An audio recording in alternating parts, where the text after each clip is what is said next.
Hello, we're here at Sakuraza, a long-standing venue in Kofu for a wide variety of music. My name is Alex Sigman. I'm Professor of Music at iCLA. And I'm Sam Sernavski. I'm a music student from Aalborg University in Denmark. I'm here for 1 year exchange.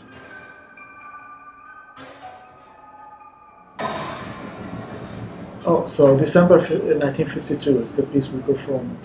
Can you tell us a little about it? Yes, so December 1952 was a piece composed by the American composer Earle Brown, and he wrote it for improvisers specifically.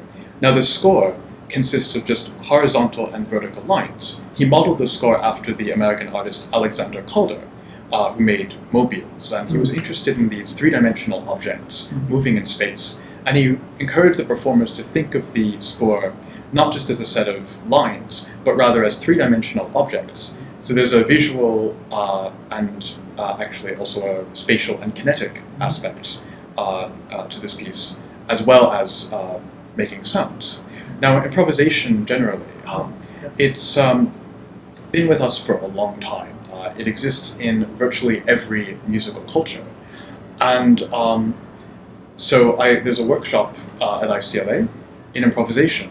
And it's not so important that the students have musical experience, but rather that they are keen listeners and interested in learning how to react to each other in creative ways.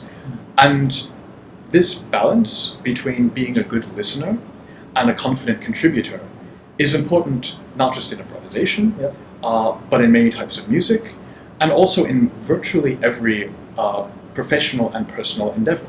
So whether you're in a business meeting or with one's friends and family, it's important to both assert one's point of view and also be receptive to others.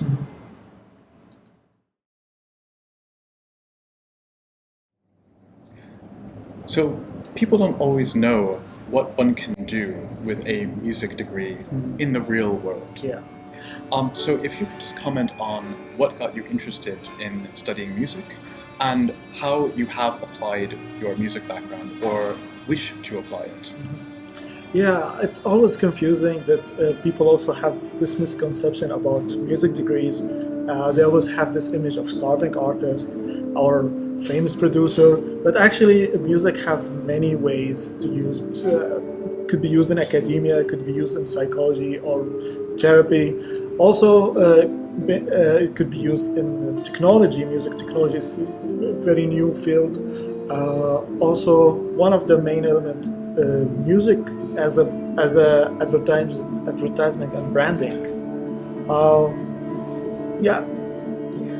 And this is something that I tell students, is that to have a fulfilling career in music, you don't have to be a successful pop star or major producer, as you said. But for example, in industry, music for games, film, animation, these are major markets, especially in Japan. As is, for example, designing sound and music apps for the iPhone.